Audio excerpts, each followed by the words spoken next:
आपण शिलाई काम करायला निघालं ना तर वेगवेगळे आपल्याला प्रकार पण पाहायला भेटतात त्या शिलाई कामामध्ये. बघा, कटोरीमध्ये डबल कटोरी असते, प्रिन्स कटमध्ये 3 पीस असतं. मला ना फोर्टक्समध्ये नाही का हा एक प्रकार आहे, पहिल्यांदाच कळालं होतं. कारण ह्या ना शेजारच्या बिहारच्या भाभी आहेत, शेजारी राहतात माझ्या. तर त्यांना नाही का फोर्टक्स ब्लाऊज पाहिजे होता, पण त्याला क्रॉसपट्टी लावायची नव्हती. मग मी त्यांना विचारलं की नेमका हा ब्लाऊज आहे कसा, शिवायचा कसा तुम्हाला. तर त्यांनी मला एक ब्लाऊज दाखवला. त्या ब्लाऊजनुसार मग मी काय केलं, अशा प्रकारचे हे फोर्टक्स तयार केले.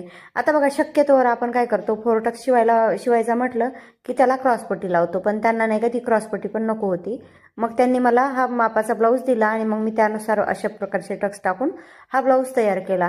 आता भरपूर अनुभव बघायला भेटतात बघा आपल्याला, वेगवेगळे प्रकार पण बघायला भेटतात. पण हा प्रकार नाही का मला पहिल्यांदाच बघायला भेटला होता, मग म्हणून म्हटलं की तुमच्यासोबत जरा शेअर करावा आपण हा प्रकार. असं वेगळं काहीतरी शिवायचं म्हटलं ना खूप आवडतं मला आणि ते अनुभवायला पण भेटतं.